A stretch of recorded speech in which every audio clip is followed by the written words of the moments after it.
I think this series now almost has completed 1 year, and actually there is this first webinar on the second year series now. We are getting good response from everybody on this series. Today's topic is very interesting because Pharma 4 maturity, we were talking about it earlier also, but I think last 1.5 years, it has really changed. The world has changed due to the pandemic, and things have started moving in the digitalization, automation, all those things are becoming relevant today. And I think today's topic is very apt for this. We have got, this is in collaboration with the Honeywell, who are very well-known solution provider in this area. Let me introduce the today's speakers. We have got Sean Opatka. He's a Vice President and GM Life Sciences at Honeywell Process Solutions and based at Houston. He has got more than 15 years experience in life sciences industry. He's responsible for client success and profitability for the life sciences Honeywell Process Solution portfolio. He has got extensive experience in identifying opportunities and technologies to help improve life sciences manufacturing operations and data management challenges. Second speaker today we have is Mr. Vipul Doshi. Vipul Joshi. He has more than 20 years of experience in the diverse area of oil and gas, petrochemicals, specialty chemicals, and life sciences. In his present role, he is responsible for the business plan, defining strategic roadmap, and operations executions of the life sciences industry vertical in Honeywell. He is closely associated with providing consultancy solutions to life sciences customers like the space of process building automation, IoT, MES, compliance, and digital solutions. He had earlier experience in the other automation multinationals as business head of life sciences. Our third speaker today is Amit Samel. He is Honeywell Technical Solution Consultant, Life Sciences and Specialty Chemicals. He is a technical solution consultant with Honeywell Process Solution in the life sciences and specialty chemicals market located in Singapore. Amit has been working with the life sciences domain for last 20 years and previously worked for leading automation and engineering companies. He is heavily involved with the design, commissioning, and qualification of life science management facilities. He has a bachelor's degree in instrumentation and control and master's in business administration from the National University of Singapore. With this, I welcome our first speaker. I will hand over to Mr. Sean Opatka. Welcome, Mr. Sean. Hello and good evening, everyone. Thanks for having me. Thank you for the introduction. I think Honeywell is uniquely positioned across life science manufacturing processes today. We're helping our customers meet the challenges, as mentioned in the introduction, of this ever-evolving industry and preparing for a digital future that I think is quickly approaching. Next slide, Vipul. As we look across the life science manufacturing ecosystem, 6 key elements come front and center to my mind as critical to address to ensure a smooth digital transformation journey. First, there continues to be increased regulatory requirements and initiatives around data integrity, driving the need for integration across the ecosystem in place, not only in manufacturing, but also the functions that touch upon testing, compliance, and regulatory processes. This is where we are seeing the convergence of IT and OT. Second, digital analytics and tools will be the engines that accelerate agility and transparency in process automation. Digitalization of manufacturing will play a more important role in the future, increasing data availability, and more importantly, the ability to make better decisions. Digital tools will also enable some key business processes, such as auditing or product release, to be done remotely, potentially decreasing the risk of disruption while improving efficiencies. Quality and compliance is synonymous with our industry, as we're seeing an increased level of complexity across manufacturing as a whole within the industry. Portfolios are moving toward biologics and advanced therapeutics, excuse me, and away from one size fits all. This shift to smaller, more complex batches often requires single use, skid-mounted equipment, and results in complexity for manufacturing through approval and also within compliance and tracking processes. As facilities expand and more products are produced, the extended supply chain and traceability requirements from raw materials to final product through distribution network adds even more complexity for the business to handle. Next, I think about cybersecurity. Today, as Industry and Pharma 4.0 matures, we're seeing the convergence of IT solutions with autonomous machines, advanced robotics, cloud, smart factories, machine learning, and artificial intelligence.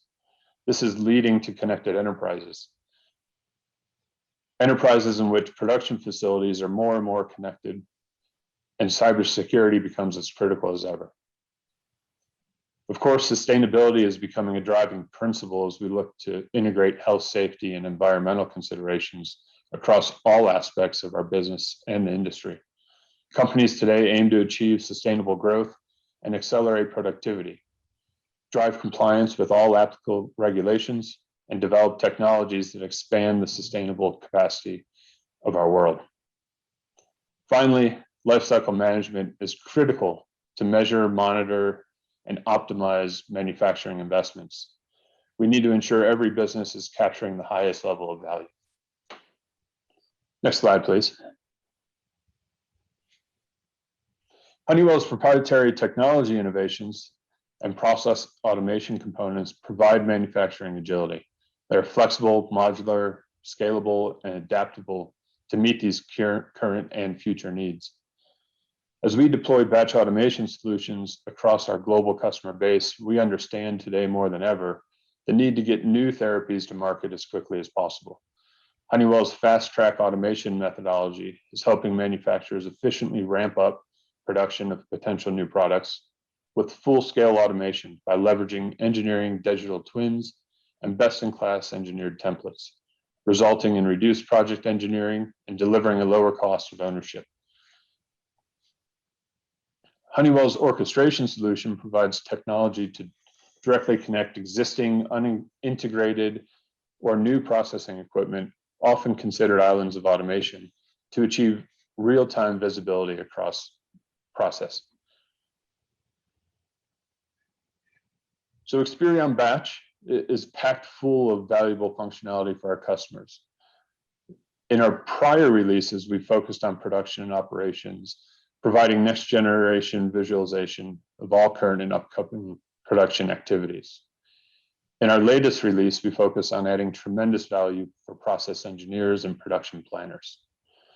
3 major enhancements have been added, including batch history and reporting, work instructions, and campaign management, which I'm sure you'd learn more later in this presentation.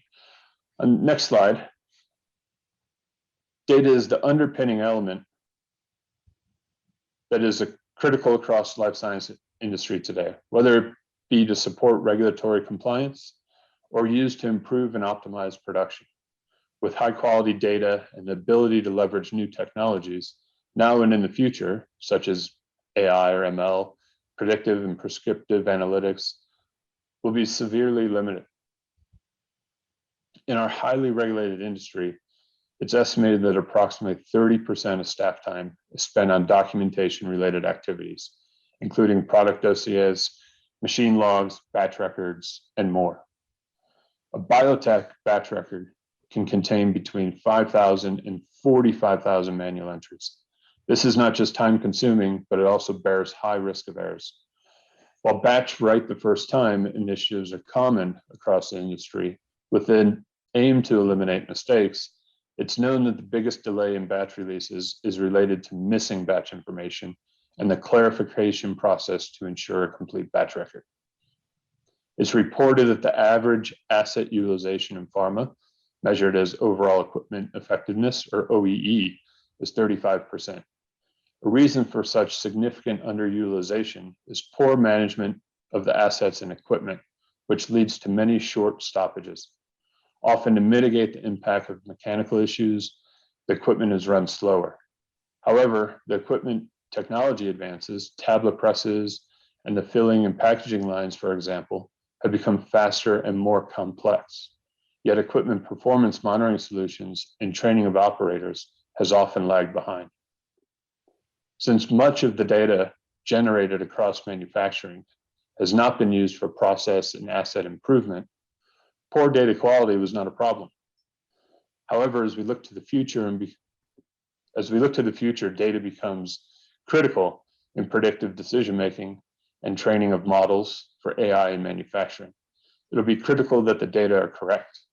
Empirical studies on human error show that accuracy is only 91% when documentation tasks are done manually, making an even stronger argument for digitalization. Next slide, please.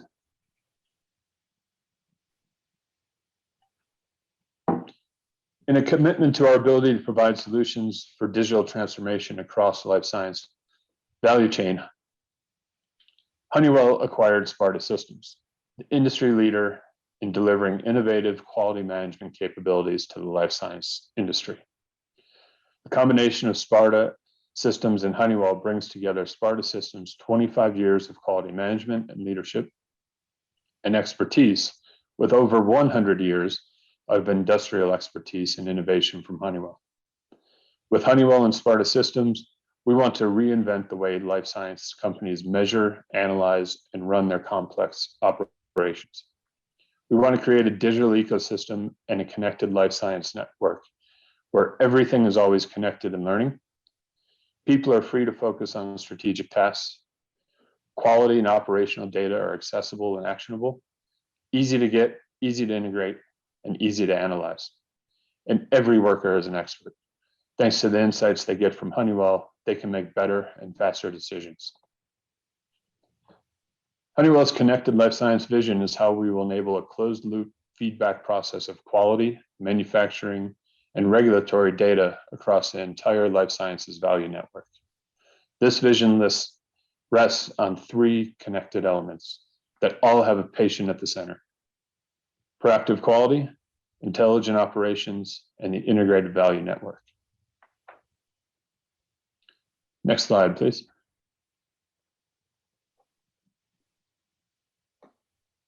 As the life science industry transitions to more digital solutions across manufacturing, with increased connectivity, the exponential growth in connected devices, and the variety of vendors, applications, and protocols, we are now faced with an increased and more sophisticated risk of cyber attacks, putting data integrity and IP at that very risk. It has been common for cybersecurity to be considered an automation after an automation project is completed, but comes with significant risk and impact to the business. Often an automation solution is commissioned, gaps around cybersecurity are identified, which can lead to increased system vulnerability and a less resilient response to cyber events. Testing and applying cyber solutions to live systems have increased challenges and associated costs. As business continues to invest in technology, the need for cybersecurity integrated business processes, engineering, and design is critical to protecting your ROI. Next slide, please.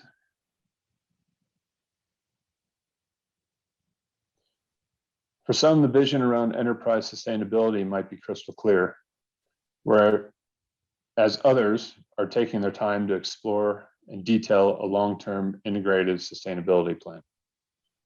Honeywell makes your progression throughout the sustainability journey visible and easy to accomplish, offering solutions to manage energy demand, drive business continuity, and effectively leverage often limited funding sources while achieving compliance and working towards meeting environmental, social, and governance criteria. Honeywell's building management systems help to enable smarter buildings, simplify your facility operations, increase occupant comfort, and maintain operational and energy efficiency as your business grows. Like energy, time is much too valuable to waste. That's why it's important to create a sustainability plan now, one that will help you reduce resource consumption, avoid waste, and comply with all environmental requirements. That way, your future and that of our planet is more secure. Our comprehensive, thank you. Yeah. Sorry, Vipul, you can go to the next. Yeah, should I move? Okay. You can, yeah.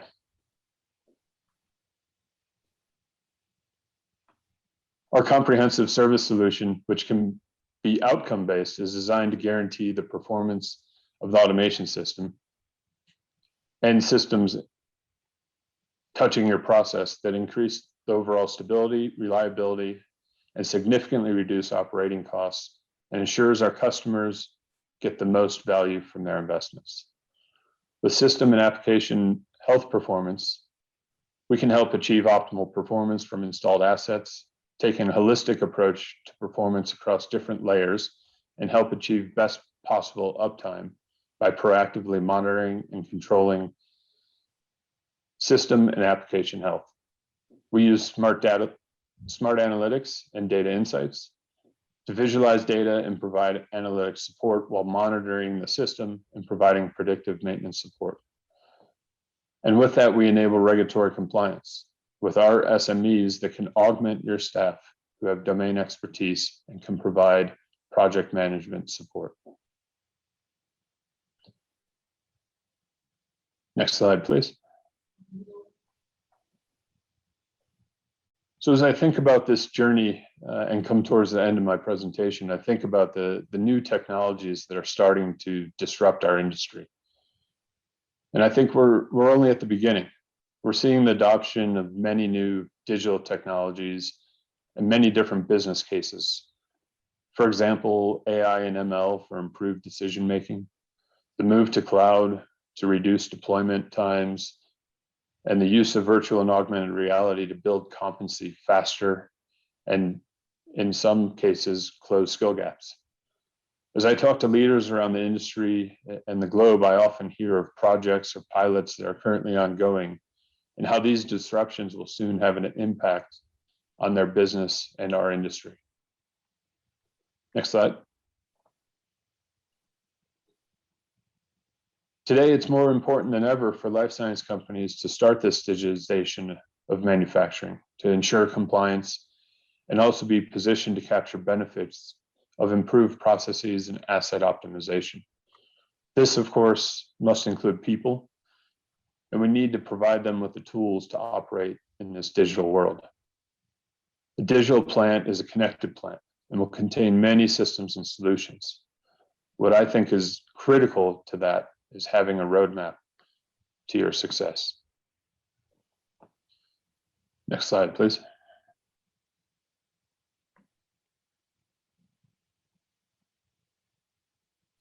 So today, more than ever, life science companies are playing a critical role across the globe.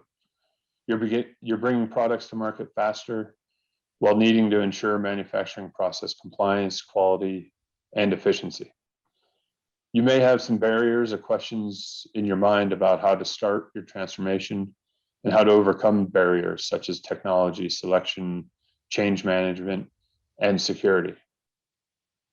But at Honeywell, we're working with many industry leaders and are excited to partner with you on this journey.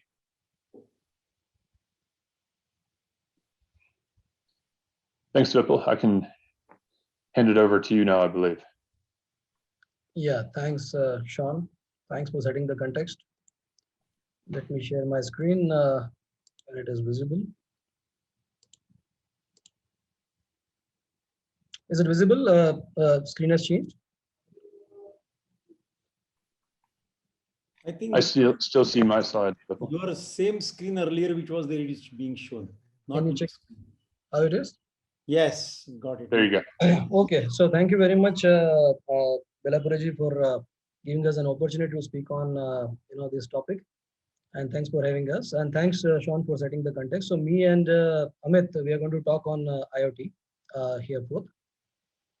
So if you see the overall agenda is all about basically what is the Internet of Things, the technical concept we have for that, as well as the overall IoT architecture, the kind of framework which is required for that, as well as the overall IoT transformation journey, the applications which is also required for that, and of course we will kind of put up some of Q&A towards the end of it.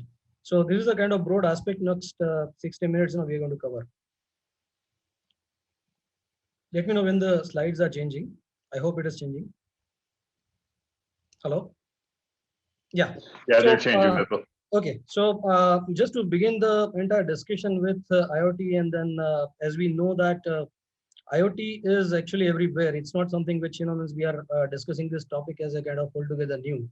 And if you look at this, the slide and even the pictures which I have captured here in the sidelines, is basically kind of, talking about the entire gamut of life sciences, which we are already kind of, experiencing day in, day out.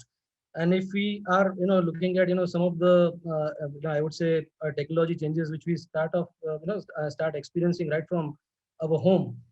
You can see that smart home or even building automation is something, people are anyway kind of, nowadays using to the level of certain, kind of automated lightings, some of the camera, the security, etc.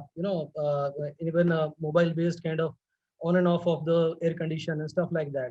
So that particular, I would say, automation is expanded to the level of the concept of smart city, or maybe say smart buildings. So basically smart buildings, so all the boilers, chillers, all the incinerators, or even say some sort of kind of your fire alarm systems, all of that are also completely, covered as part of the IoT systems. And of course, on top of that, extending the thought to smart cities, where Honeywell is again, pretty much working on various smart city programs in India, which has been launched by our, PMO.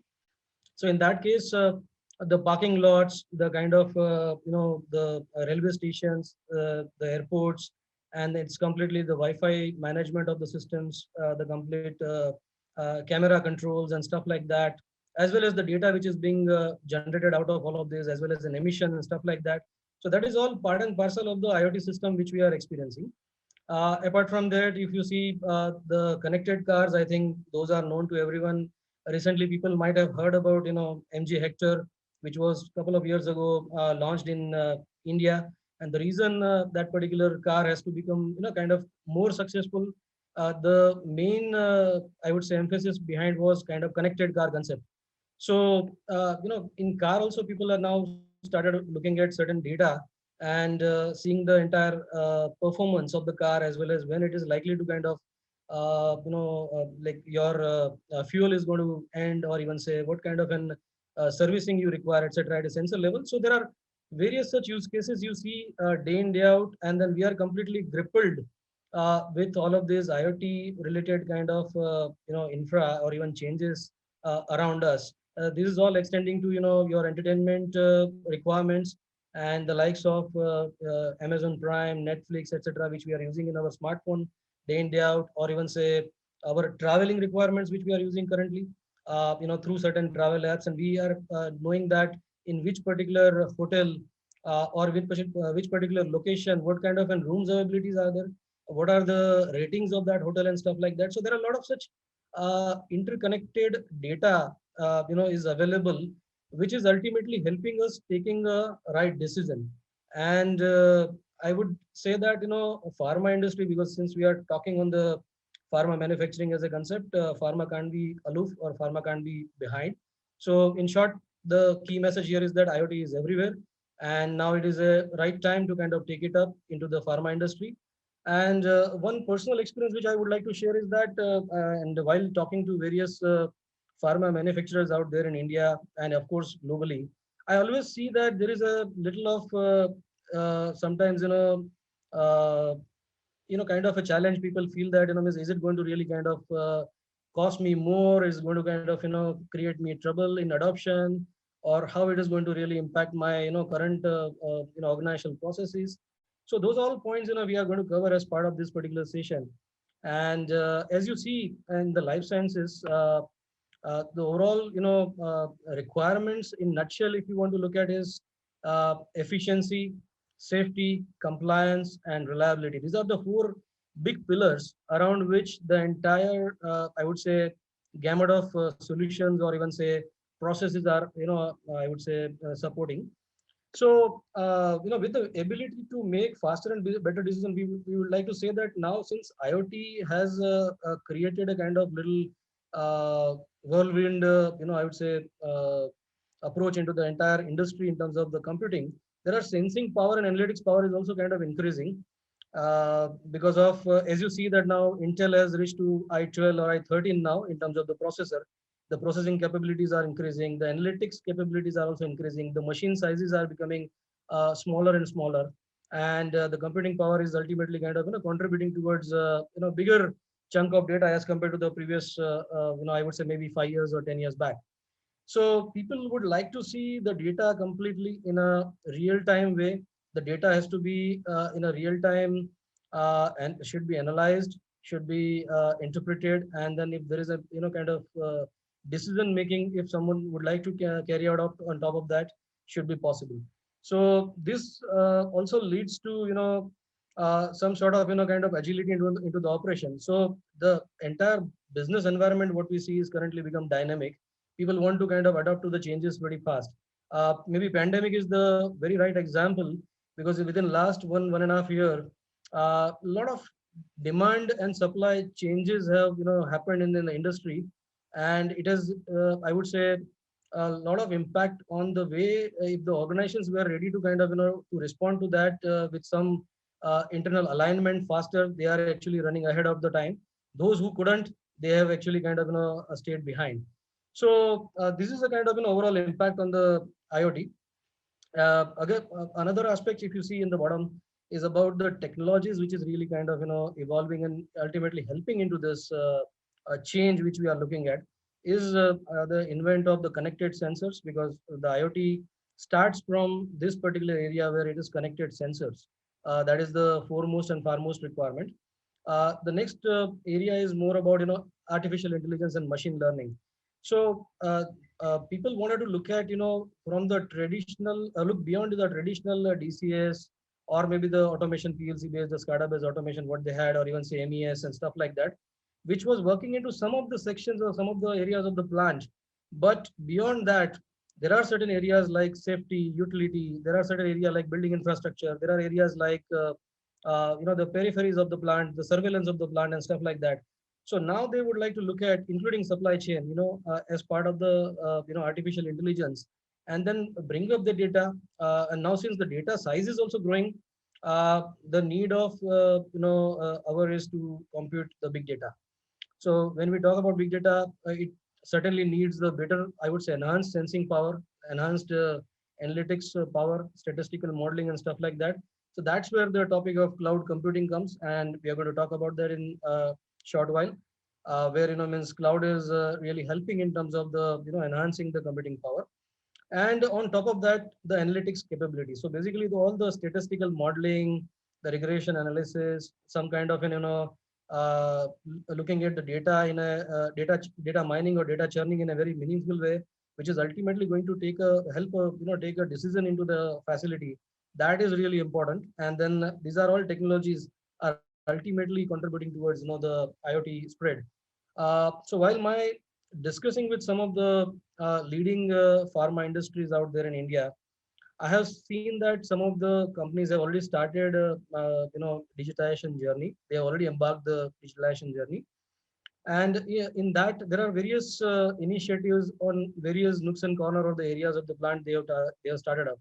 For example, digital performance management is one of the word which I heard repeatedly to various companies, where people wanted to look at how the data from shop floor, from the I would say utilities, safeties, etc. is coming together, and all the papers basically wherever it is being generated as part of the SOPs or as well as the logbook, etc. And then how that data is being captured at the level of cloud ultimately, where they can see the centralized data in a very single pane of glass way, and take certain decision on top of that.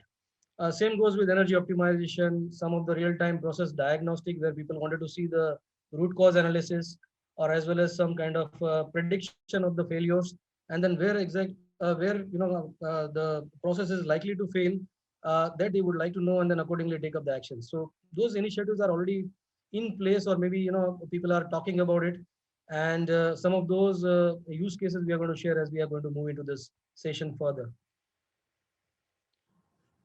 So and now from this slide onwards, we're going to talk more on the IoT and some data points just to kind of keep you, connected, or even say give a glimpse of what in terms of absolute business which we are looking at, and what is the numbers we are talking about here. So currently, the market size of an IoT in manufacturing, of course, this is for the overall industry. So it's to the tune of almost $4.9 billion dollars, and this is one industry which is almost growing at the level of double digit, and likely to surpass three times by 2025 or 27 onwards. One more point probably would I would like to mention here is that government of India also has taken a lot of steps towards kind of introducing the policies for digitization. There is a Digital India website available. People can see that it is available for public consumption, and there is a draft IoT policy already available there, where there are guidelines and some do's and don'ts, and which particular area into the IoT, whether it is healthcare or automobile or some other industries and stuff like that, it has been mentioned. So government is also encouraging towards kind of investing into this area and try to make India as a kind of manufacturing hub with the, I would say, excellence which is coming out through these particular technologies. So some of the key industry challenges, which you are already aware is on the pharma front, is basically, and since we are a generic manufacturer community in out there in India, a flexibility to manage multiple products is pretty much important. So whether it is in API or whether it is in our formulation facilities, we change our products on the fly, and then we want systems to really comply to it. There are I would say manual and paper driven processes which we are still running, and then we certainly want that to kind of overcome and then digitize that. And of course the other challenges I would not repeat, but then is something which as a overall challenge we are looking forward towards kind of addressing with the help of IoT. And anyway, I think IoT, when we get into the discussion now further, we will talk about all of these benefits, how IoT is really going to kind of help. So IoT can certainly be a good investment, complementing towards some of the operational excellence and safety reliability aspect as you move further. So here it is a small brief explanation in terms of Internet of Things, and as the definition is talking about Internet of Things, basically it talks about the things, the objects which has a capability of talking to each other by means of digital connections, or by means of getting the data, talking to each other, and then putting it to some particular platform, and intelligently kind of mean the data out of it, and then take a decision. So doing that, this is a layered structure which we are talking about here. If you see in the IoT, even in the public domain, there is no standard right definition available. There are interpretations, there are ways in which people have kind of implemented it. But in a nutshell, if you look at IoT can be done into these particular layers as you see, and it begins with your sensing layer, because that's where people wanted to see the IoT sensors, which are different than your day-to-day pressure, temperature, flow, any kind of an devices which might be currently talking on a heart, or maybe on a field bus, or maybe the other protocols which is being used in the process industry today. So in this case, these sensors are low cost sensing devices which has a capability of communicating over cloud, various compatible protocols, and allowing the data to communicate through MQTT, AMQP, Zigbee. There is a series of protocols which has been invented, which we are going to talk about in a short while, and that's how the data is being transmitted. The next element here is about gateway. So edge gateway, which is more popularly known, and what people are looking at a edge gateway level is to have the communication capability in a versatile manner, because this gateway in a IoT, people look at kind of interacting or communicating to a wide variety of data, which may come from any type of an measurement which we are trying to kind of carry out. So that capability is one of the very important aspects. Apart from that, the edge gateway is also responsible for some sort of a real-time analytics which you need to carry out on the gateway level itself, and giving some sort of a kind of faster diagnostic. Because if you have that capability in gateway, instead of taking that entire stuff at a layer or maybe cloud one above, that should be a capability built in the gateway itself, so that you can have a faster response. And another area is about the gateway being Wi-Fi or some or even say cloud compatible, where means without addition of some cables to have a traditional approach of connections. This gateway should be capable of kind of communicating to the cloud. So that's a kind of nutshell. I would say brief on the gateway side, and of course it has to be secured because when we talk about IoT, the other element which I would say wantedly, unwantedly is intruding into the entire discussion is about cyber security. And IoT is opening up, many touch points in the plant in terms of, the data over Wi-Fi and stuff like that. I think that point of a time, I think we should ensure the data is being securely encrypted, at a gateway level, and then onwards, the entire journey of the data should be in a very secured platform. So that's one very important aspect we should take care of. On an edge layer, the next level which we are talking about is about the capability where we should have the edge computing power available on the set of machines, and then we should able to visualize the graphical interfaces. We should have a capability of some kind of alarms and rationalization of alarms and stuff like that. Analytics capability, dashboard should be possible. KPIs which people are looking at in terms of various processes and then how it is performing. And then most important aspect is about contextualization of the data, because how that data is getting correlated to each other, that correlation factor is pretty important. And then that can be established when you have those tools and decals available at edge layer. So that's a brief on edge part. And moving on to the topmost layer, which is cloud. And you might have heard that means cloud is the much talked about kind of thing, whichever industry you go, whether it is pharma or even say any other industries which we are talking about. So cloud storage is basically eliminating the need of I would say scaling up the infra in the on the edge or in the premises. So here there are cloud providers like Azure or even say AWS or Google, etc. And this community of people basically providing an unlimited storage capability where we can scale up seamlessly based on the demand of the data. And since that scaling up in capacity is available, there is a computation power is also kind of which we can correlate, or maybe we can increase based on the demand of the data. So that's the prime importance which people are looking at a enterprise level. Another element which is very important on a cloud layer is about integration with the some of the business intelligence applications like ERP, like CRM, customer relationship management, some of the financial systems also. And then how that cost benefit analysis based on this data entire, which we have captured through the various layers, is coming up. And that data is ultimately, that financial model is ultimately bringing some cost benefit analysis that's going to be driving the decision making at the end of the day. So that's something pretty important, and that's people are looking at at a cloud layer.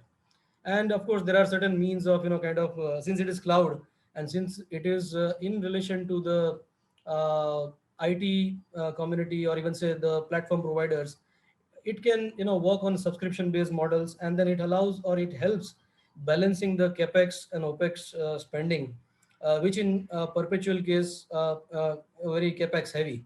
So this is how the entire stacking of an IoT can be realized. So this is a kind of brief on addressing what is Internet of Things.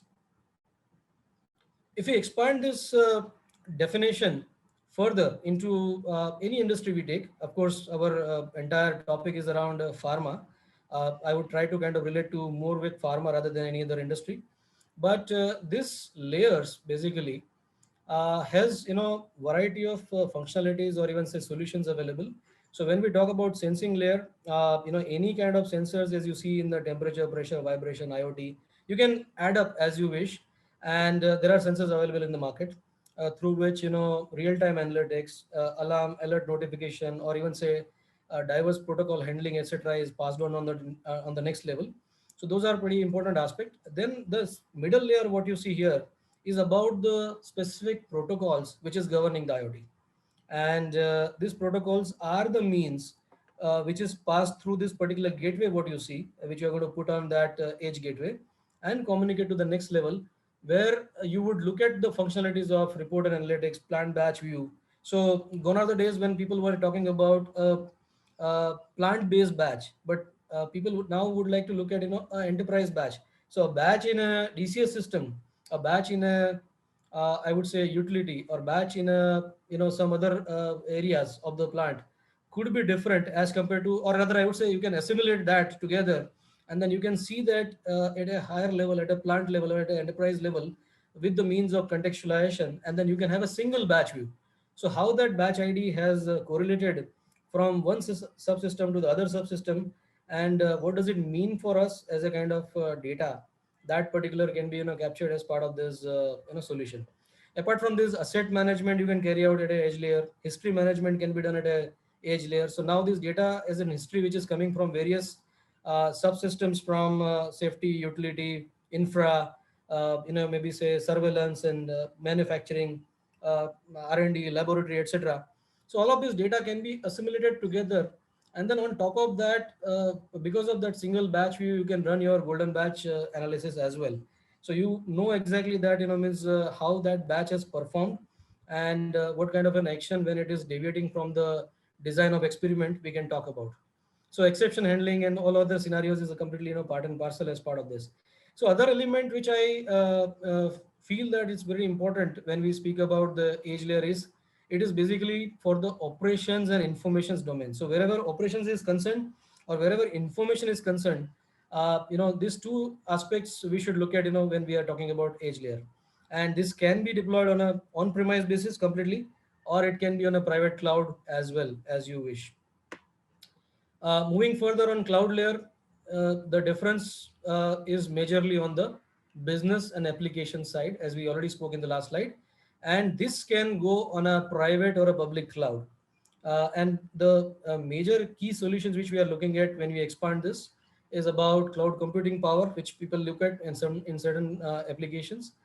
Advanced analytics, where, means process modeling has been desired, or some sort of an thermodynamics based calculation you want to carry out on your reactors or your heat exchangers or your distillation columns or the vessels and stuff like that. Some sort of a digital twin kind of a model, where how your process is working in the offline mode, and how it is performed, how it is likely to perform. You can see that offline, rather than testing exactly on the very system, where you are implementing it. So all of these aspects are, or rather you can capture as part of the cloud. And what we thought is that we, as part of this entire expansion of the network, we are trying to kind of distribute this particular application so that a right selection of the applications can be done on a right layer, rather than, I would say, sticking on a like concept where probably everything sensors, kind of straight away going to the cloud. Cloud is certainly not a must, but yeah, based on your data handling capacities, you can take a decision. So this is a kind of, expanded view of an IoT in a manufacturing facility. Yeah, the data is completely, bidirectional in communication. You can have data both sides, rather than just simply having a monitoring done, but you can also have a control if you wish to implement. Of course, that would require security on the control aspect, as well as some sort of a determinism in terms of certain control parameter. So this is a kind of, in nutshell, briefing on the expansion of an IoT structure. And more to the next aspect, which is about the technical concept, and I would invite Amit to speak on this. Yeah, hello, Vipul. I hope you can hear me. Yeah. Yeah. Hello, Vipul. Thanks for setting up the foundation over here, and I appreciate everybody spending their time this Friday evening, and getting to know some concepts about IoT.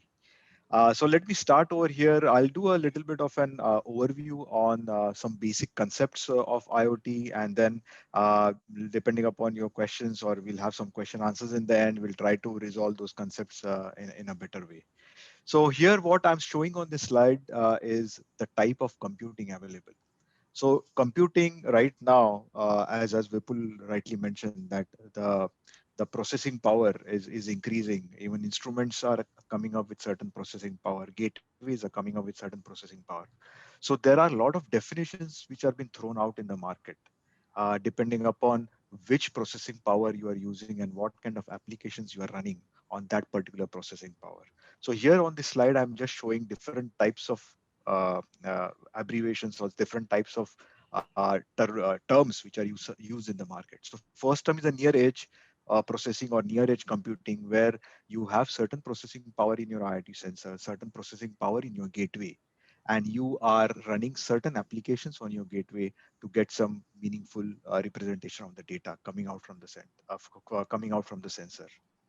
In the same way, if you are using the computing power based on certain servers or certain applications running on your site network, then that would be called as a fog computing. So you are extracting data from your IoT sensor, computing certain data on your gateway, and then a lot of data exchange is happening between the gateway and a server which is installed on your site network, on your local site network, and you are using a lot of computing power over there. That would be fog computing. Far edge computing would be in the same way. The data is now flowing from your sensor to the gateway, gateway to your server on the site network, or maybe through a firewall of your site network going to your server, or on which applications are running on your enterprise network. So you're coming out of your local site, going to your enterprise, and then you have your applications running on the server. Then you call the processing of the data on those applications as far edge computing. So you are going away from your edge, which is outside your current facility or outside your site network, going on to your central enterprise-wise network and running your applications over there. You are going outside your edge, but it's still within your premises, within your own control of your network. So that kind of computing would be called as far edge computing. And then here is hybrid computing. So hybrid would be the next point, where you are running certain applications on your enterprise or running certain applications on your site network, but also running certain applications on your cloud. So you are using your computing power in a hybrid way. Certain applications on the cloud, certain applications on enterprise, hence the name hybrid. And in the end, cloud computing. Cloud computing is where you are extracting the data from your sensors, connecting it to the gateway. And gateways are now having very strong capability to send data directly to your cloud. So you don't have any kind of infrastructure or processing power present within your site network or within your enterprise network, but you are using the computing power present on the cloud. And that would be pure cloud computing. Right. So in this case, the data would come from your sensors to your gateways. There'll be certain site level firewalls which will be open to pass on that data. Your perimeter firewalls on your enterprise network to get the data out, and the data will then be collected by the cloud. So that's a complete cloud computing power which you're using over here. Right. So can we go to the next slide, Vipul? Yeah. Yeah. So now, before we embark on this journey, right? IoT is a journey. You have to slowly expand whatever applications which are present, which are available in the market, and which can be beneficial to you. So it's an entire journey. But how do you start that journey, or what are the prerequisites which you should keep in mind before you embark on this journey? So first of all, IoT devices. We start with the very basic thing, that if you have IoT devices, how is the sensing going to happen from those devices? How can you calibrate those devices? What are the applications available on your edge gateway or on your applications available on your on-premises server, which can help you to calibrate those sensors, right? There would be certain sensors which require on in situ calibration. You have to go on the site and do the calibration. Whether there are applications available to do that, whether there are applications not available to do that, depending upon that, you start choosing your sensors wisely, right? What kind of data processing capabilities available on those sensors? Do these sensors give any diagnostic failure alarms, or what kind of communication is happening for knowing the diagnosis of the sensor? any battery low alarms are given to the edge gateway, or which can be seen on your on-prem applications. So things like that. So you have to ensure that all these points are checked. You exactly know what kind of sensor you are buying, what kind of communication capability that sensor is having, and what is an obsolescence roadmap of that sensor. What is the lifetime of the sensor? Is the company from where you're buying sensors, is it a standard established company, or it's a small startup company which is coming up with their new products? And is your sensor going to be cannibalized by the next version coming out of that company? So you have to consider all these points. You should know these points thoroughly before even choosing your IoT devices. And the same thing goes for your edge gateway. How is that edge gateway going to communicate with your sensor? How is it going to communicate with your application which is on premises? Again, what kind of diagnostic capabilities coming out of the edge gateway? How is it going to interface with not only your sensors but any third party devices which are going? Maybe there are PLC, small PLC controllers which are present in your facility. How is the edge gateway going to communicate with that? How is the data going to be extracted? Does the edge gateway have enough communication or protocol data exchange capability which is present on your existing infrastructure? So all those things should be taken in mind or should be kept in mind when you're choosing your edge gateway. And then coming on to your application, right? IoT application on premises. Again, the most favorable thing would be to have a single party application. What I mean by single party application is that an overarching application which is running on your on premises servers, as well as the gateway is seamlessly communicating with that application, and the sensors are seamlessly communicating with that gateway. So what I mean by that is sometimes the gateways are coming from one company, this on-premises application is coming from another third-party company. Then there are certain gateways or certain drivers in between, which are helping you to communicate your application with your gateway. So that adds into more nodes of failures. That adds into maintenance of all these servers, software, their patches, all across the 15-20 year life cycle of these applications. So as far as possible, try to have a single party application where you have seamless communication happening, and all that communication, all the diagnostics alarm, all maybe your calibration for those sensors is possible through that single party application which is available on your premises. That's the nearest point where you can carry out all this activity. So it's better to have a single party application. If you are handling your regulatory data on these applications, what kind of features are available on this on-prem applications? How is the regulatory data been is going to be handled? How is it going to be secured inside the database? What are the security features which would be available so that nobody can access that quality critical data which is on your servers? Cyber security is again important. I have a different slide on that. What are the different applications which you should foresee from the cyber security point of view? Scalability, business continuity is another very important point. Does the backup recovery of this particular application on your on-premises server, is it in line with your business continuity policies, or is in line with your data and disaster recovery policies which you already have? How is the licensing model? How many users are going to be on your premises? Is the licensing model per site where unlimited users are there, or is the licensing model based on the number of users? So you should have that visibility before you even choose an application. Lifecycle support. What kind of support is available if the application fails and you are going to implement, suppose you are going to implement any control over this application? What kind of support is available from the vendor? Who is his offices are available nearby, or his person can come within 24 hours to support my application? So all those things should be in mind when choosing an application on premises, right? And when you're choosing an application on cloud, all these will be applicable, but there are certain different constraints whether the cloud is private or it is multi-tenanted cloud. How is the cloud maintenance going to happen? Is there a kind of a notification given to me as a person responsible for this application, which is now hosted on cloud? There is some patch upgrade going on, or there are some maintenance activities going on. How I been notified by the cloud service provider? What are the different options available? What are the different cloud service providers available in the market? How is the provision cost? Looking at the cost of this hosting this application for the next 15-20 years, what kind of money I am forking out when I host an application on the cloud?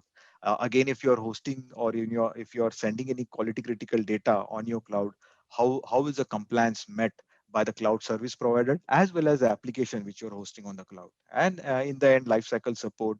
And the most important thing is how will you decommission and terminate your service. So after 15-20 years, or maybe after 10 years, you feel that this IoT application is outdated, I need to upgrade it to something else.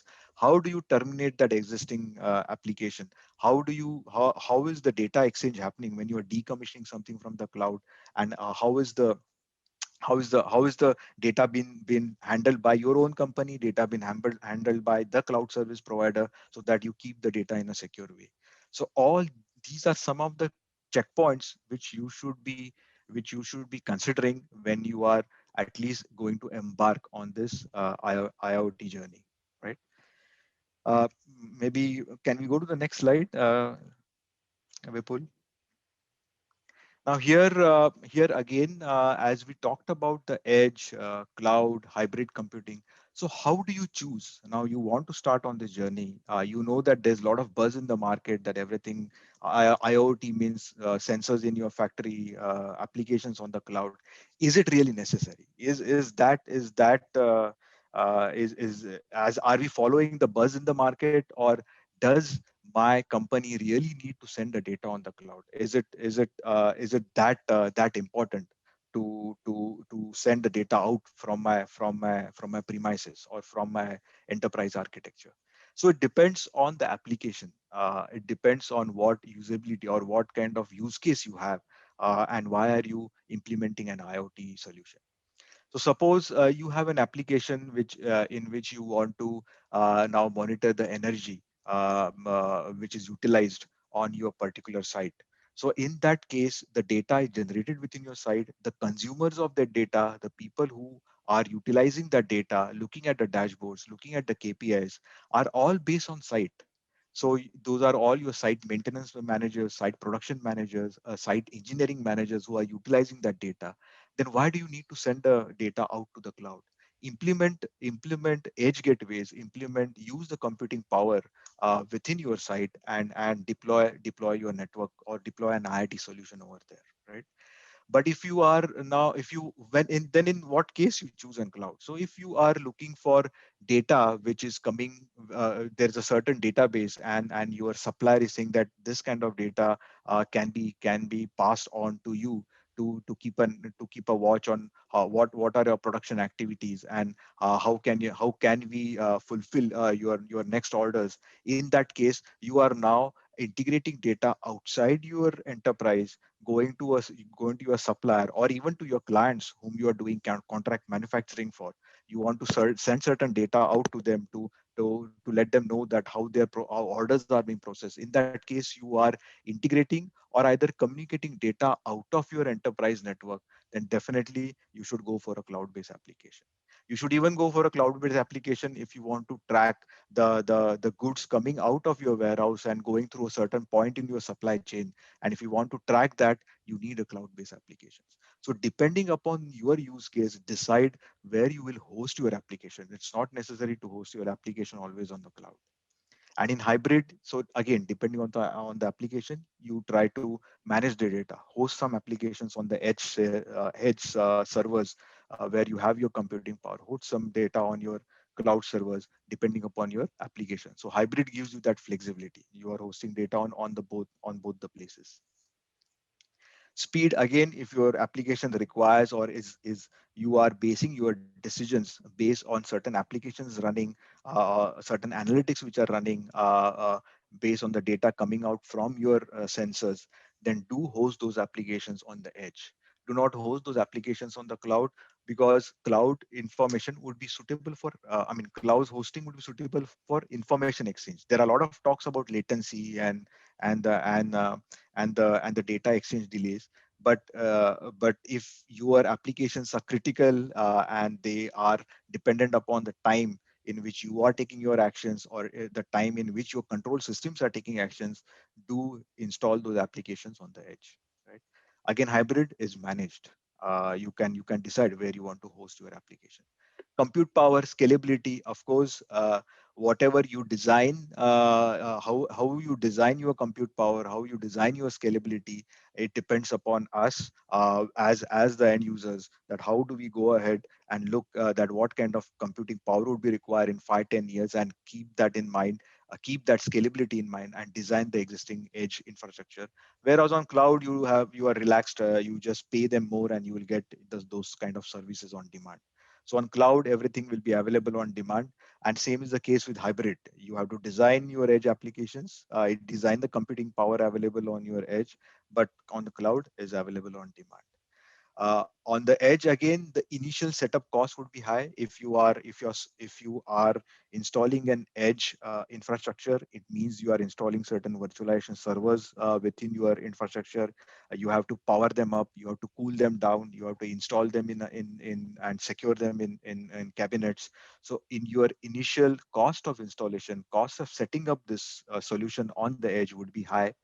But over the years, looking at the calculations of next 15-20 years, your total cost of ownership would be low.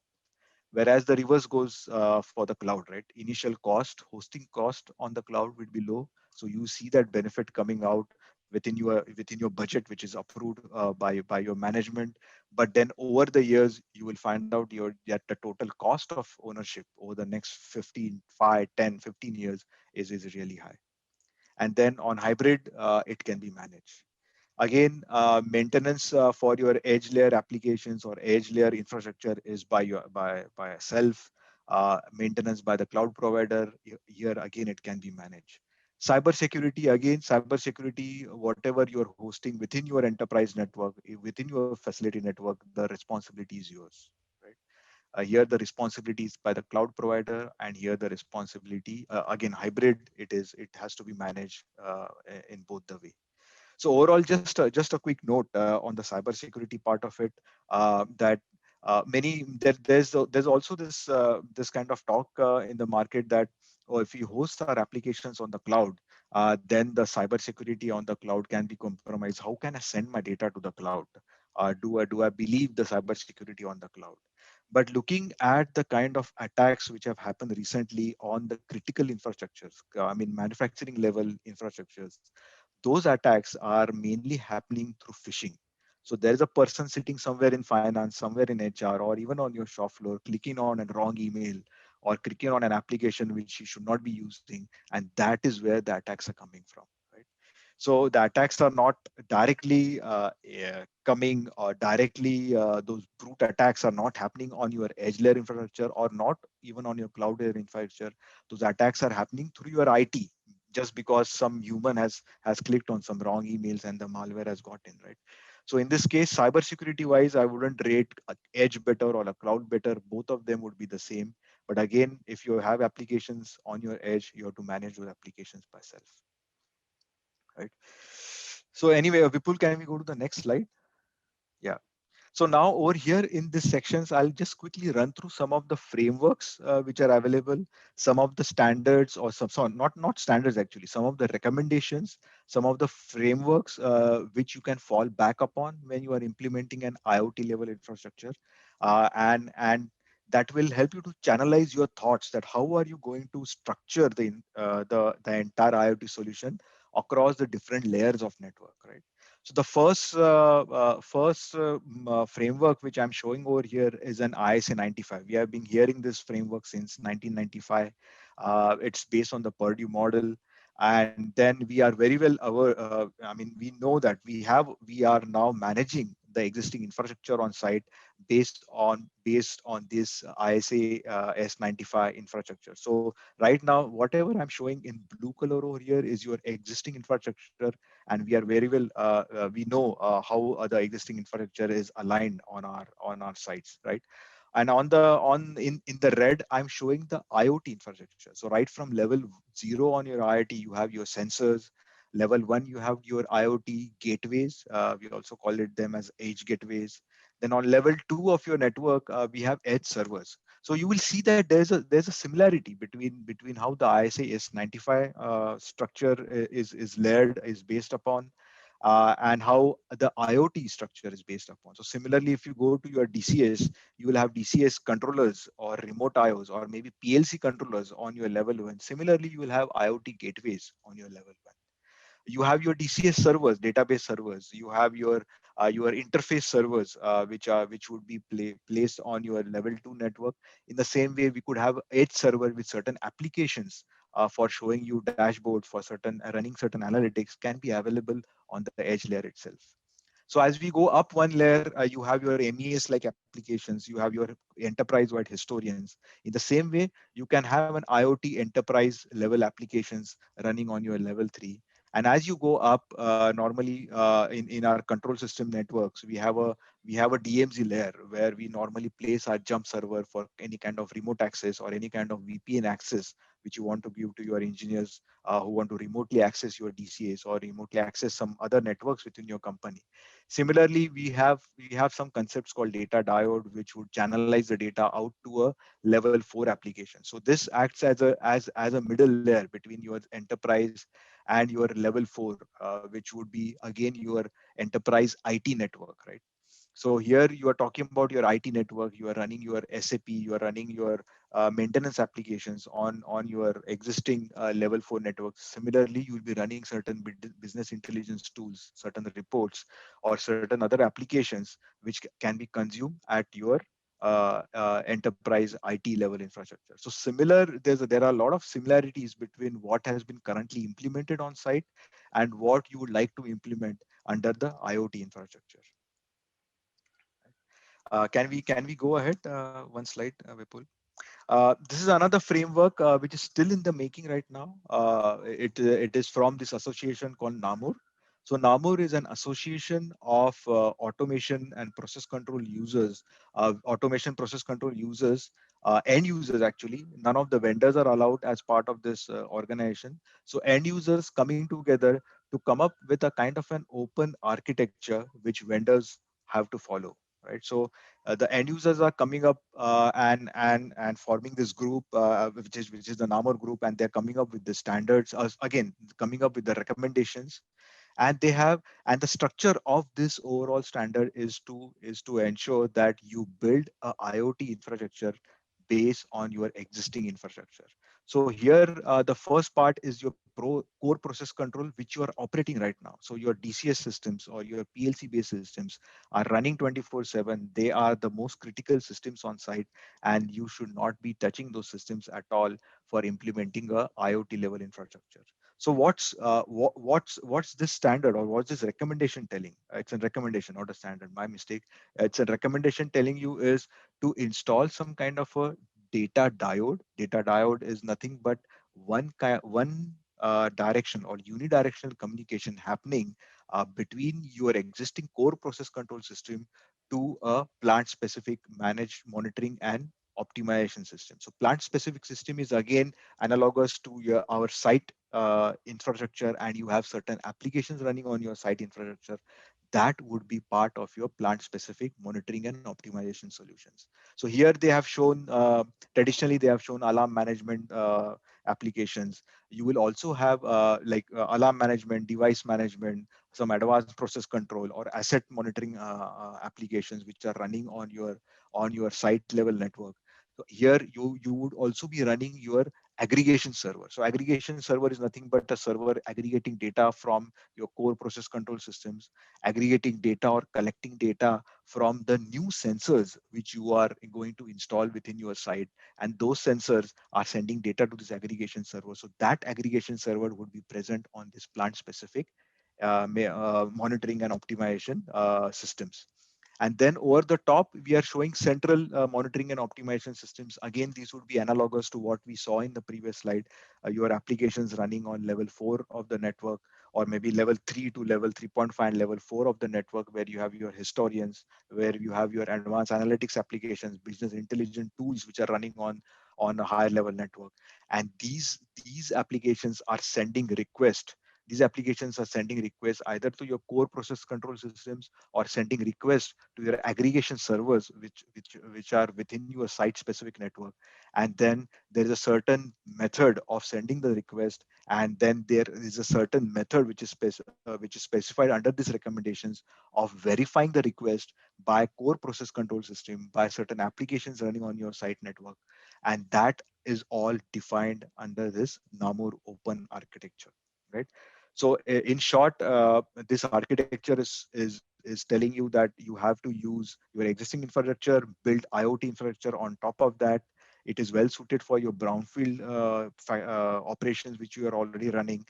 Then it also defines the way the data has to be coming out from your sensors onto your aggregation servers using OPC UA. So they define a certain format of data to be coming out from your sensors onto your aggregation server. So that format includes device data, device health, process variable data. Then how could a secure data exchange happen through the data diode? So data diode is nothing but unidirectional setup of data communication between your core process control and your other applications. What are the recommendations of setting up that data diode is all specified in this architecture. Then how do you verify the request coming from your higher level system? How the request should be given, how the verification of the request should be done, so as the core process control system is remain secure, it doesn't address unnecessary requests coming from your higher level system. All those recommendations are present in the standard. And in the end, there's one more chapter in the standard, or one more part of the standard, which talks about the aggregation servers. How would you set up the aggregation server? What are the properties of the aggregation server? How it will aggregate data coming from your newly installed sensors, from your core process control? What kind of communication setups would be there? How would be the how should be the packet of communication coming from your core process control? All those details are available in this architecture. Right. So that is another framework which you could follow upon. Vipul, can you go ahead?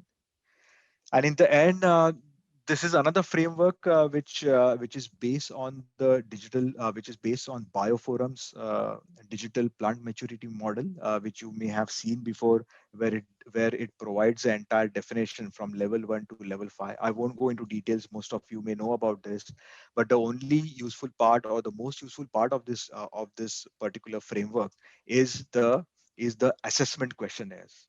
So there are assessment questionnaires, very basic assessment questionnaires, which you can implement all across your different functions, which are present on the site. These assessment questionnaires are available for free. You have to give your email ID and then log in into this website, and you can download those assessment questionnaires. So those assessment questionnaires are pretty basic. You have to read through those assessment questionnaires, make them very specific to your company, and go through that exercise throughout your company and find out that how mature you are digitally, right? What is your digital maturity index? And depending upon that, depending upon the score which you will get from doing your self assessment within the different stakeholders within the company, you will know that you are on level 3 and you want to implement applications which will take you to the next level. And what kind of applications are those? What kind of benefits would be available? You can easily make out through this digital plant maturity model. So that would be the main takeaway from the slide. We all know all these levels. But how do we assess where we are? For that assessment, do use this model, do use the questionnaire. You can fall back in this model, implement those questionnaires, make them very specific to your site or make them very specific to your organization, run through those questionnaires, and then come out with an index. And at least you know where do you stand, right? So you start your journey with a strong foundation of understanding yourself. So this was all about the digital plant maturity model. Vipul, can we go to the next slide? So here I'll just briefly touch upon the IoT architecture, where we start with very basic IoT sensors. Now IoT sensors would be sensors which would be your gas detection sensors, or maybe your level sensors which are installed on your solvent tanks. So these sensors would definitely require certain. I can see some questions on hazardous area considerations. So we have to pick and choose those sensors correctly. And if need be, if IoT sensors are not available for with hazardous area certification, choose the traditional sensors. Choose 4 and 20 sensors, connect it to your IoT edge gateway, and your IoT edge gateway should be capable of even accepting 4 to 20 milliamps. It's not necessary that everything should be wireless. Everything should be based on different protocols.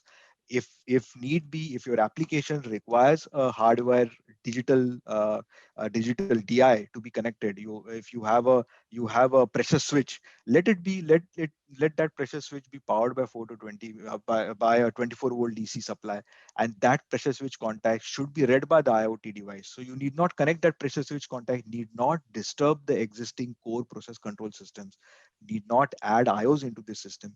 Keep this IoT infrastructure separate. Ensure that the IoT gateways you choose are capable of even handling the traditional signals, as well as the signals which are wirelessly transmitted, and choose the sensors accordingly and install them within your site. Right. So these gateways should be flexible enough, not that the sensors are flexible enough to send the data wirelessly. So choose the gateway accordingly, choose the sensors accordingly. And here what we are telling you, that some of the, I mean, the very specific protocols which are normally used in IoT applications are a bit different from your normal industrial protocols. But be sure that your gateway is, it need be, talks on Profibus, RS485, Modbus, RTU protocols, on the traditional Modbus Profinet protocols. Ensure that you choose the gateway accordingly. Don't choose the gateway which is saying, no, I can't communicate on industrial protocols. I'll only communicate on MQTTs and your Zigbee protocols. Choose your gateways wisely, right? And then in this case, here I'm just introducing some protocols, just trying to differentiate that there are industrial protocols which have their own application with, core process control system network. There are protocols which are very specifically used for IoT based applications. Protocols like Zigbee, where this is a very lightweight protocol. You can connect number of networks wirelessly to your edge gateway. In the same way, we have MQTT protocol, which is another lightweight protocol, a highly reliable protocol where the data can be sent from your sensors to your gateways.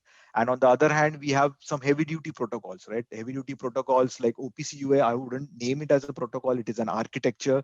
It defines the entire data exchange between two different systems, right? So if you want some data coming out from your DCAs or your PLC based systems, PLC based HMIs, or if there are historian servers, then sending that data to your gateways or to your applications which are to your servers running IoT applications. How do you packet that data? How do you send that data? That all is been defined by OPC UA.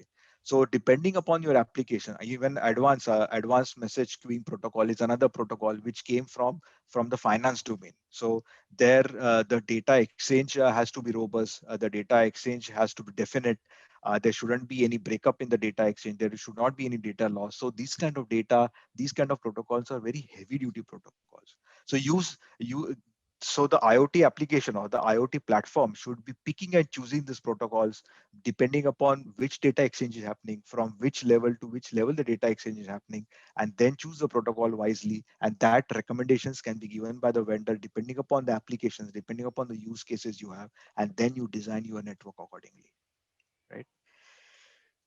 Next slide, Vipul. So here we are just showing one of the simple use case where we are trying to monitor the energy utilization across the different functions or different process units or different unit equipments which are available on your site.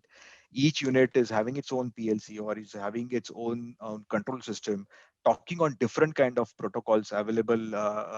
Those are all legacy or industrial protocols which are available, and then a gateway on the top, an edge gateway on the top, which is capable of communicating with these protocols.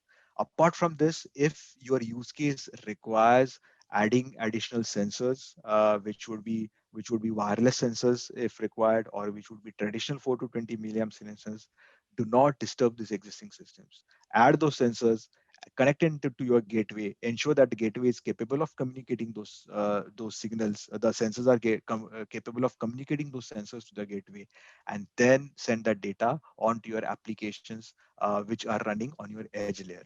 So here, what we are trying to say that if your use case is just gathering data from that particular site, and your users are all available and are going to consume that data, and they are present on this particular site, use edge layer computing power. Do not go for cloud, or do not just because there is a computing power available over there, it's not necessary to send the data over to the cloud, right? Again, Vipul, going to the next. So here, sorry, Vipul, just before going again, yeah, just so your either your gateway, depending upon the positioning of your DCS and your PLCs on your network, or the applications which is running on your site level infrastructure, should be capable of communicating with all the other applications like SCADA, your historian applications, your DCS server applications, which are present on your site, right?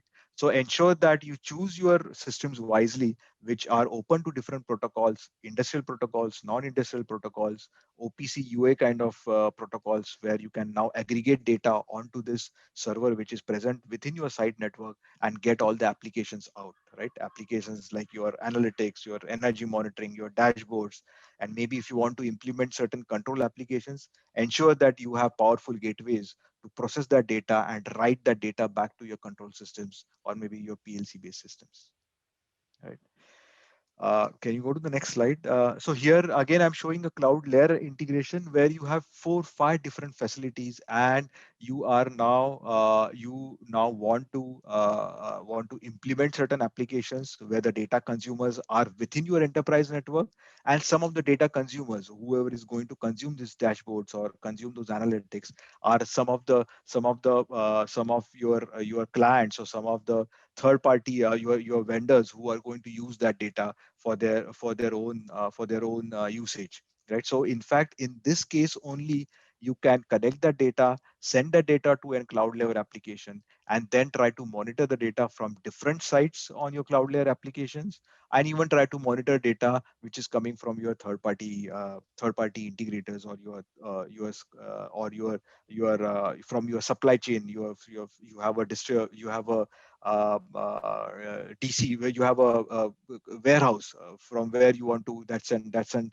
third party warehouse where your materials are going, and you want to get data from that particular warehouse. Use cloud layer applications, get the data over to the cloud, and then run your analytics, run your dashboards, and visualize them on the cloud, right? So that is all about cloud layer integration. I mean, choose your applications wisely. Again, just to highlight over here, cloud is not must for IoT. What is must is the whole knowledge of your use case. Who are your consumers? How is your licensing model? What is the cost when you are incurring, when you are hosting an application on your premises, and versus the hosting an application on the cloud? Based on that, make a decision.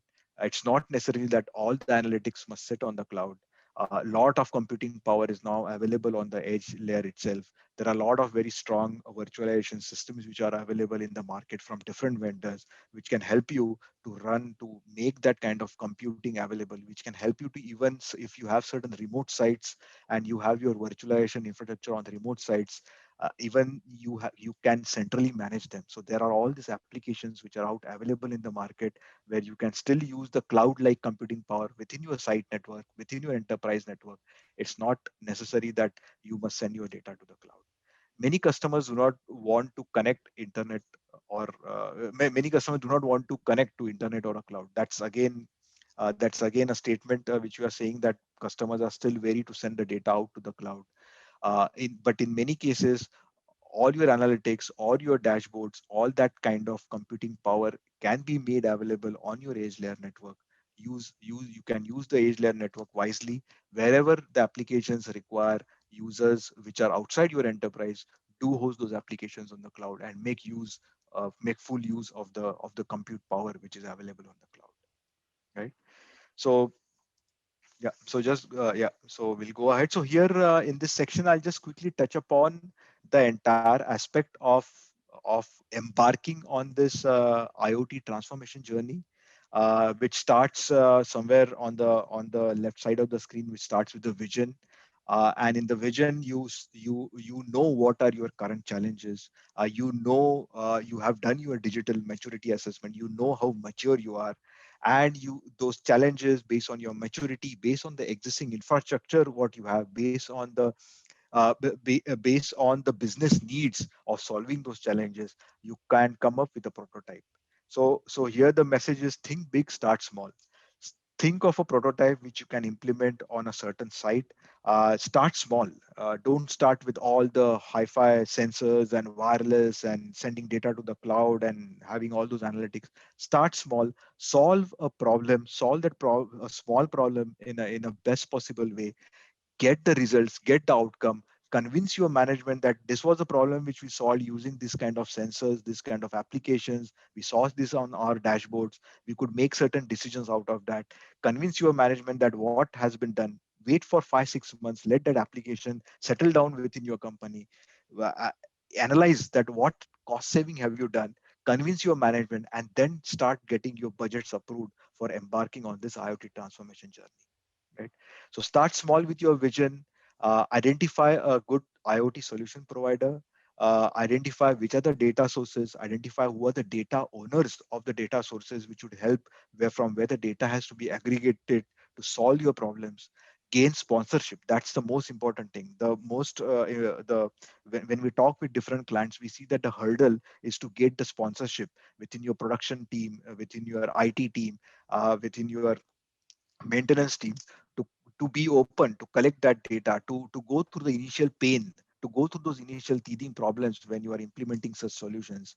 Because depending upon the workload which each and everybody has, having certain new systems, it's certainly going to change the existing habits. So there would be an initial resistance.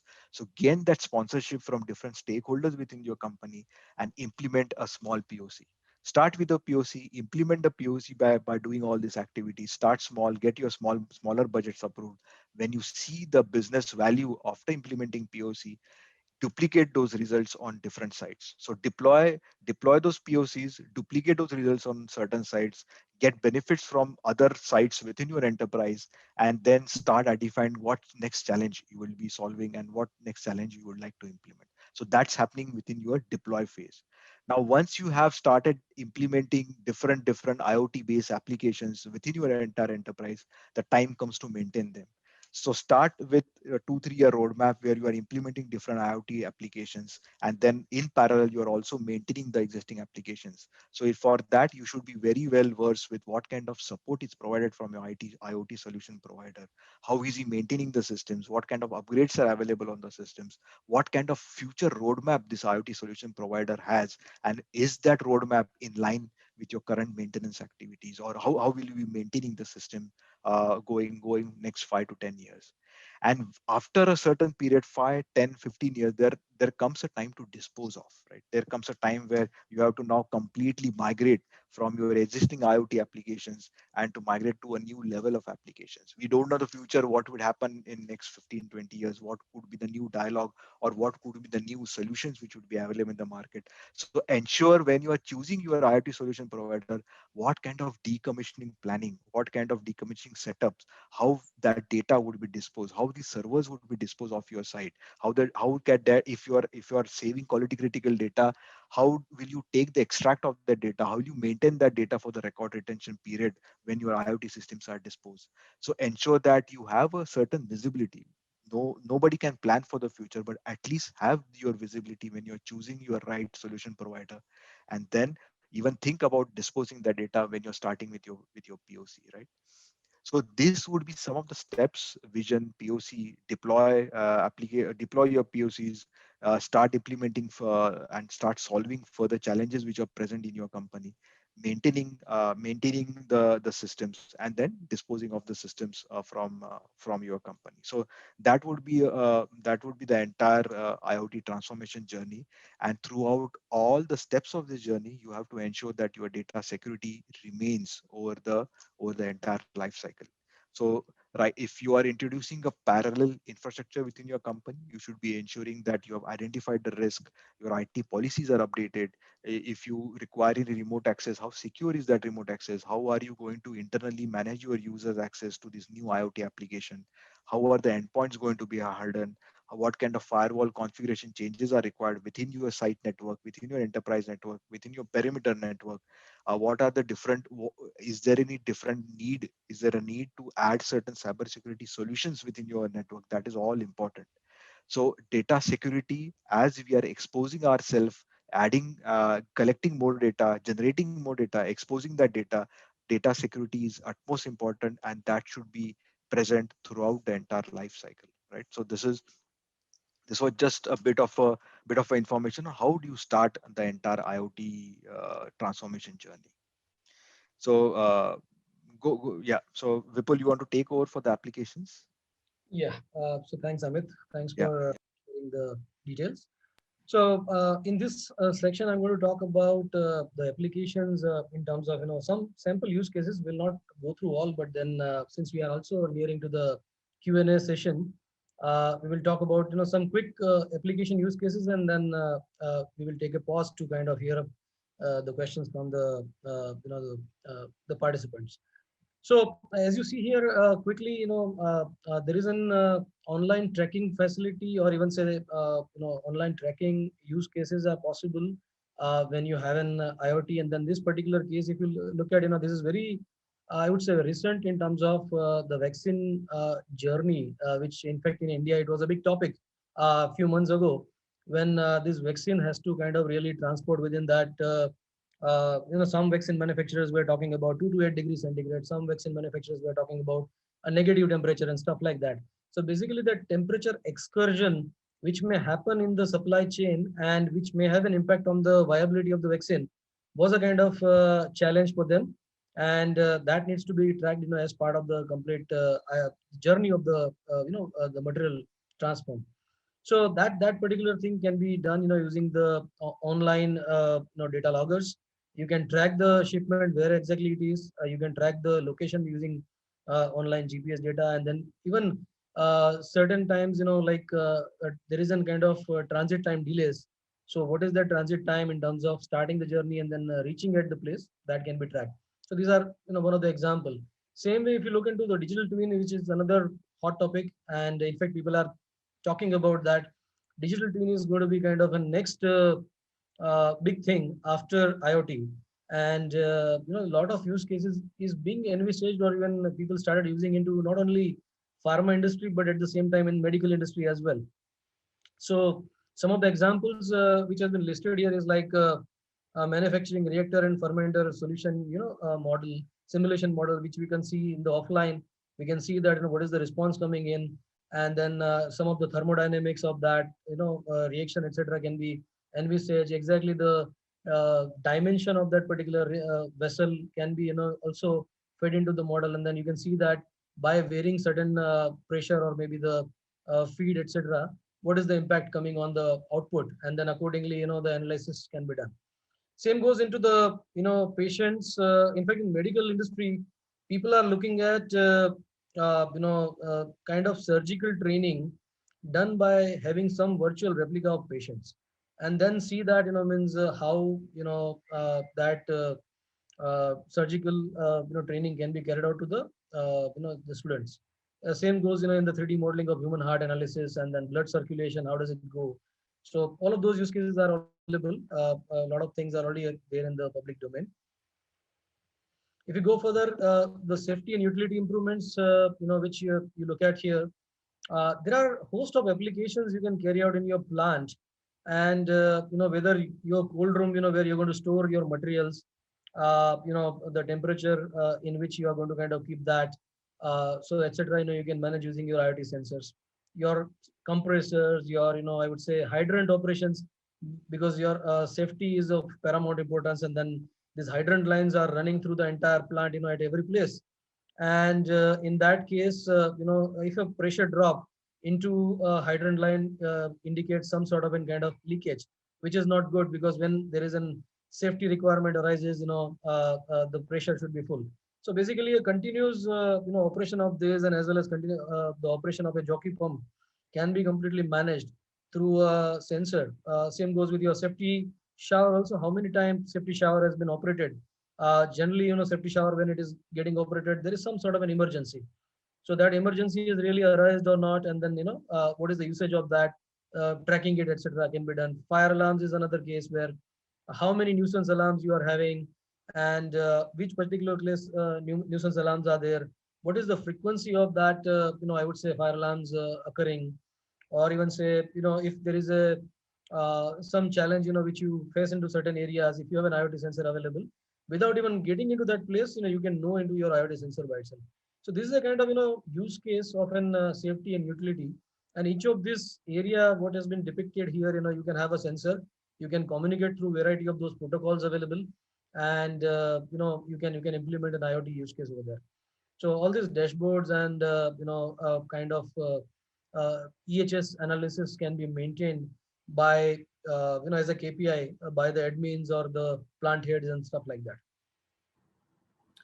If we go further, connected worker is another use case where, in fact, for a remote visual inspection and remote audit of an facility, this is a very important tool.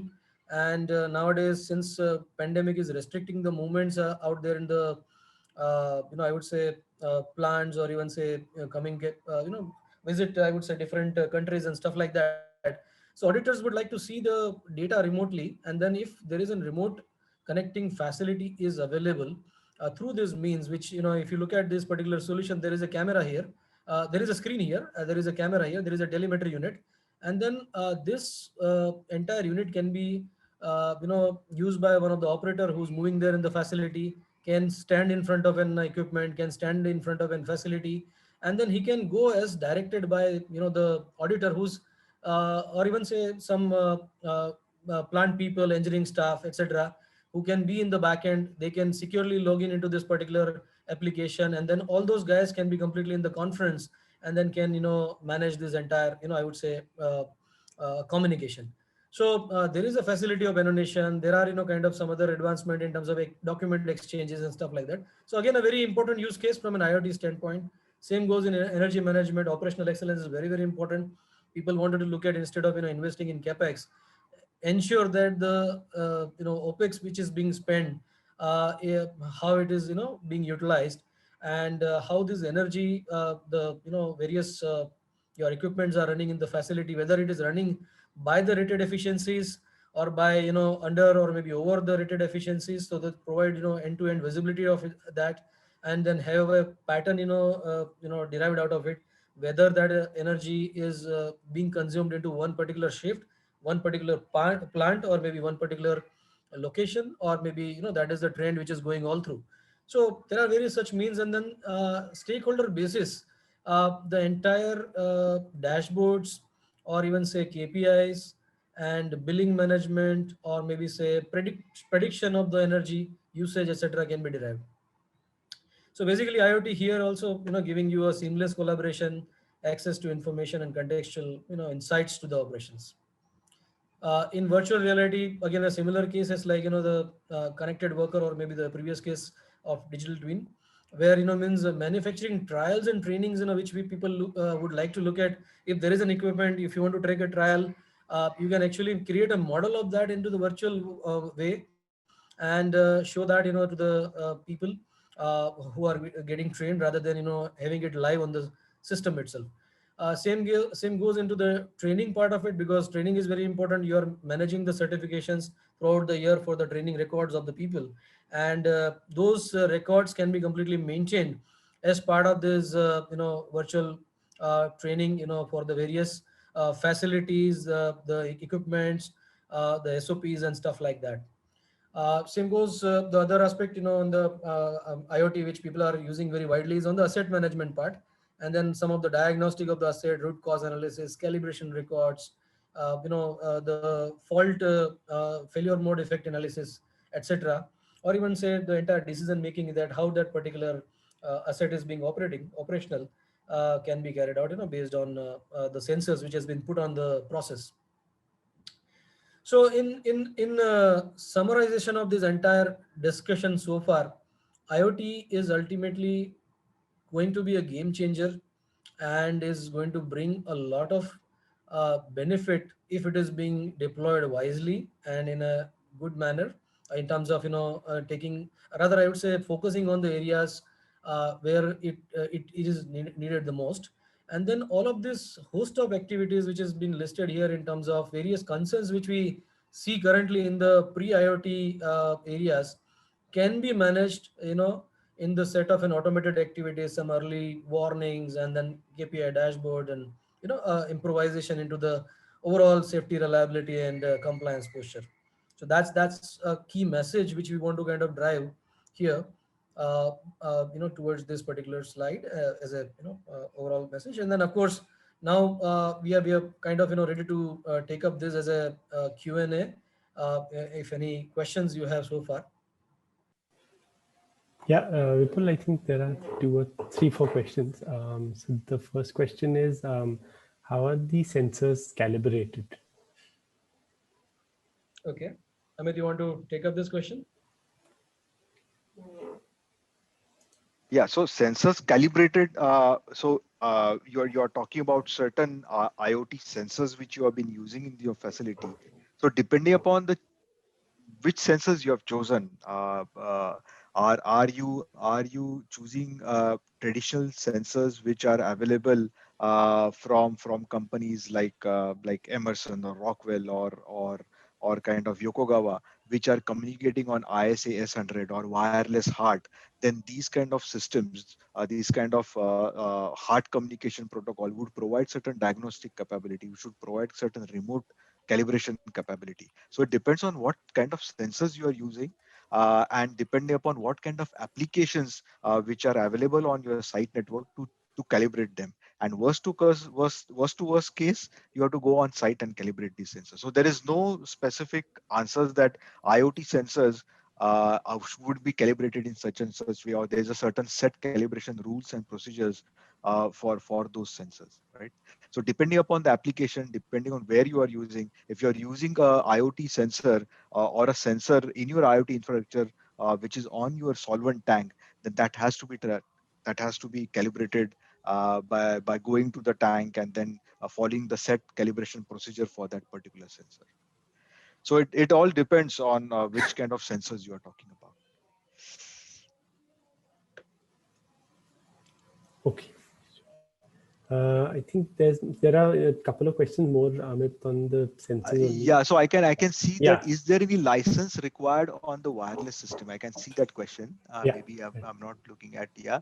So the license required. So again, for the wireless instruments, right? So if I again fall back to the example of wireless HART or maybe instruments which are communicating on ISA S100 S100 protocol, these are all wireless instruments. These are all industrial wireless instruments, and there are certain frequencies, wireless frequencies, which are assigned for instrumentation, scientific or medical usage. Even medical devices are communicating on wireless. So they are following a certain frequencies, and these are free of license frequencies, right? So in this case, if you are choosing the wireless sensors operating on that particular frequency bands, then you did not require any license, because you, first of all, these sensors are low powered sensors. They have limited battery. They're mainly operated on battery power or maybe 24-volt DC, and they have their wireless range is pretty limited within your facility perimeter. So, and they are communicating on a certain 2.4 gigahertz band, then in that case they don't require any specific licenses, right? Then there is one more question coming. Is asset monitoring and maintenance in pharma on what scale these IoT sensors can be used? What are the instruments which can be synced? So again, depending on what scale, what instrument, so which assets are you talking about? Are you talking about your chillers or your compressors, where you want to implement condition monitoring sensors which are being connected for monitoring the health of your assets? Then that would be one use case. Yeah, so chillers, motors, etc. So exactly, right? So the vibration monitors on this chillers, which would be on your drive end and non-drive end of your motors. So those are getting connected to your asset performance management. So yes, there are sensors which are available. What scale these IoT sensors can be used? So again, scale this IoT sensor. Maybe correct me if I get your question correct. So these sensors are the I mean, these are all vibration sensors which have to be monitored physically on the equipment. And either these sensors are also capable of communicating on wireless and getting connected to your application, which would reside on your edge gateway to collect the data from this sensor. And from your edge gateway, the data can be then processed by an application running on a server within your premises. So you can get a complete asset monitoring performance of that particular asset in terms of your vibrations. Can also implement certain predictive analytics to know that if the vibration is coming in this and this particular range, maybe 5 days down the line, you will face certain issues. So all those kind of applications are available within I mean, those kind of applications are available within the market. One of the point which I want to mention on the scale in terms of magnitude, if someone is asking. So of course, there is no limit on that because IoT platform, as I think we were discussing in terms of various computing mechanism as a cloud computing or edge computing.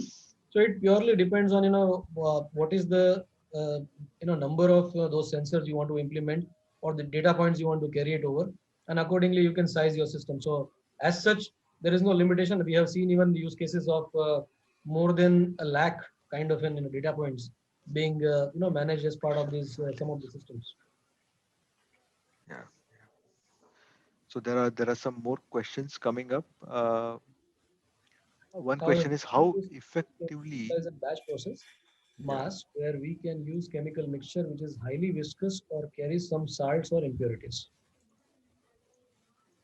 You want to go Okay. on? So yeah, I mean, this kind of very specific application, viscous application, which we have to choose the mass flow meters or maybe the volumetric flow meters wisely, right?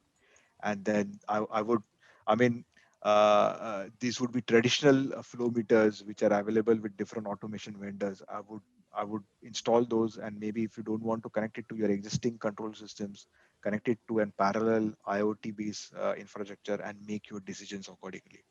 So here, if you're asking that, are there any specific IoT sensors available for these very special applications? We have to choose. We have to choose from the traditional sensors with that kind of robust materials or robust sensing mechanism to collect the data for this very specific applications. Right. Uh, then there are some more questions Is it possible to actually calibrate these sensors with in such a cloud. way that there we can change its configuration from our phone sitting miles away? So remote basically viewing, of course, that's possible. Of course, sensor is actually in a different location. It is not advisable that Yeah. to really, do that sitting miles away. The good practice would be to kind of, see a remote view rather than control. Of course, control as a facility would be available, but then it is not advisable because in a real-time environment, it might be even turning catastrophic, and nobody would know that who had really kind of who changed it in runtime, and then means that can really bring disaster. So if we limit that to kind of a view, I think that is an recommendation probably we would like to suggest here. Yeah. Maybe some diagnostic capabilities, some alarms showing that there is drift happening. All those capabilities and all those alarms can be available for utilization on your mobile phones, for example. But these things like calibration, touching the ranges and touching the limits, definitely has to be carefully managed. Yeah, the question, instruments which are communicating using 4 to 20 milliampere, can we integrate IoT in existing sensor? I would say the answer is yes and no. I'll try to put both ways. Yes, for the reason that actually speaking, I would say in real sense, every data point which is coming through either a traditional means like 4 to 20 milliampere or heart, or maybe I would say alternate means which we spoke about, like MQTT or even say Zigbee and stuff like that, it is ultimately contributed to the IoT platform. So in that case, you can certainly say that this instrument would certainly go in the IoT platform as a data point, and you can certainly run some sort of an analytics or some decision making criteria and stuff like that, using that IoT platform, and then drive that control or maybe info or like decision back. No, I said from the point of view that it is an existing protocol which is already being connected to a traditional way of working into a DCS or maybe PLC or SCADA platform. So unless you have that IoT platform available, and then that platform is also kind of understanding this signal. Other way around, probably it would not be possible. So generally, what happens, 420 or HART or field bus or Profibus, etc. All these buses you can just straight away take into your traditional setups. Even as a data point, you can still bring that up into the IoT over the top. And alternatively, you can have that sensor by itself having a protocol which is compatible to IoT, and then straight away take into the IoT. So both Yeah. means are possible. Correct, correct. I mean, just to add just add a point over here, Vipul, that now let us take a case where you are newly adding an instrument which is communicating over 4 to 20 milliamp. Then the IoT gateway should have capacity to collect the data from this instrument and utilize the data for your analysis and whatever application you want to use. Second case, where you have the instrument which is already been connected, as you said, to your DCS or to your PLC, no need to have another parallel path or no need to have another connectivity to that instrument. Collect the data. So your gateway should be smart enough to pick up that data from that particular PLC or from that particular DCS and use that data back into your analysis.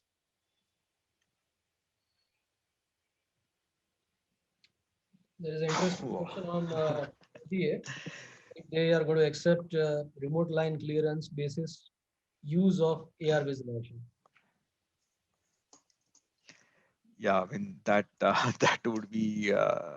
That I will be mean, based yeah. probably answered by FDA, because as such we okay, in a limited purview, probably I would say that this kind of an application has not gone to the level where FDA has put a complete clearance to it in terms of some remote view or maybe say some critical clearances and stuff like that. As an application, you can implement certainly, but then you have to really look at the use case and how it can really be brought to the ground.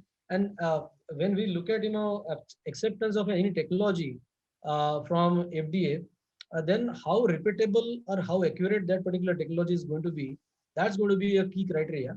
And then based on which, based on that particular qualification or validation of that time and again, probably it can be put forth as in a case in front of FDA, and then they can accept. So generally, to experience again, FDA had been always in lookout for novel technologies, and few years ago, for example, wireless was not allowed, but now wireless also has been accepted. So probably in future you might see even AR visualization also would be part and parcel. Yeah, I mean, yeah, European agencies are already recommending or already starting to believe on the inspections which they are conducting remote inspection using some remote visualization, right? So at least that acceptance is coming from the regulatory agencies, right? Yeah, and then what is the wireless sensor battery operation life cycle? So So if generally, you, these are yeah, lithium-ion batteries, and yeah, has a lifespan of around 3 to 5 years. Depends on the yeah. scan time of that particular battery or that instrument what you set up. So how frequently that instrument is transmitting the data, and what particular scan you are looking at. Accordingly, that battery usage is established. So generally, by experience, I can say that wherever wireless has been implemented, it is majorly on the monitoring part of it, and for monitoring also, people have gone for a kind of a minute. If it is not a very too transient uh, uh, process measurement you are doing, so in that case, a minute or maybe a couple of minutes and stuff, kind of scan time, you can set it, and accordingly you can go with the battery usage pattern, because generally in that case probably it might be a 3 to 5 years kind of an variations has been seen. Correct, correct. Yeah, yeah. some other questions which we haven't answered. I'm just moving on. I think one of the interesting question is on the typical ROI on this investment. Good question, and as well as little, I would say, tricky as well, because ROI requires a good understanding of the capex and opex, as well as the current, I would say, challenges which is being faced on the ground. So if you really prepare any use case, business use case, and then you really know that these are my consumption patterns, or these are my typical times which is going into the process, or even say this is my usage of the manpower, or this is my usage of the fuel and stuff like that. So I think that is very important to establish first, because most of the time I see that that data is either not available or it is not being shared. And once we have that data, I think then analyzing and cost benefit analysis is going to be easy. So a recommendation probably would be to kind of look at that existing consumption patterns in all aspects, whether it is man, material, or resources.